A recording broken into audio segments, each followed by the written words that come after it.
Welcome to Designing Accessible Online Learning. In this short lesson, we'll explore what digital accessibility is, why it's important in education, and how two key guidelines, WCAG and Section 508, help make learning inclusive for everyone. Digital accessibility means that online content is usable by all learners, including those with disabilities. This includes students who are blind or visually impaired, deaf or hard of hearing, have cognitive or mobility challenges, or use assistive technology. When educational materials are not accessible, it creates barriers. A missing caption, unreadable font, or poor color contrast can prevent a student from fully participating. Accessibility ensures every student has equal access to learning opportunities. The Web Content Accessibility Guidelines, or WCAG, are an international standard for making digital content accessible. They focus on four principles: perceivable, operable, understandable, and robust. Together, these create the POUR framework.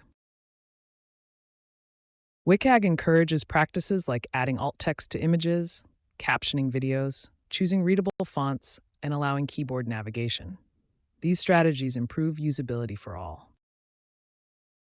Section 508 is a part of the U.S. Rehabilitation Act of 1973 that requires federal agencies and organizations receiving federal funding, like public schools, to make their electronic and information technology accessible to people with disabilities.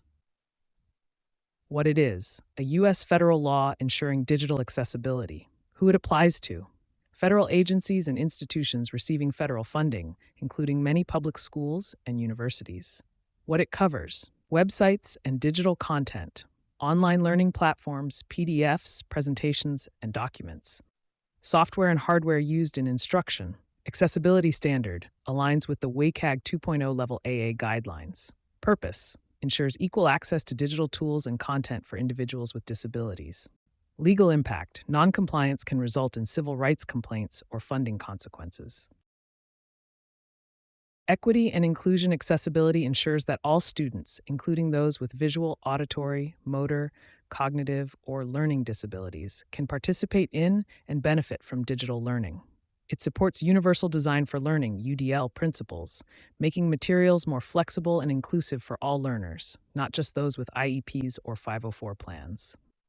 Legal and ethical responsibility laws like Section 508, ADA, and IDEA require accessible content in publicly funded education.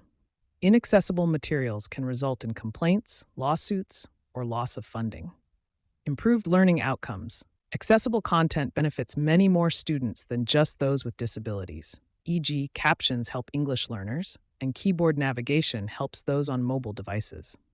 Designing with accessibility in mind can reduce the need for retroactive accommodations. Professional best practice. Creating accessible content reflects professionalism and awareness of diverse classroom needs. It also prepares educators to teach in increasingly digital and inclusive learning environments.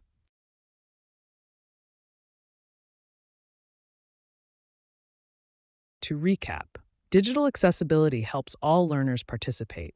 WCAG gives us a global framework, and Section 508 provides legal guidelines in the U.S.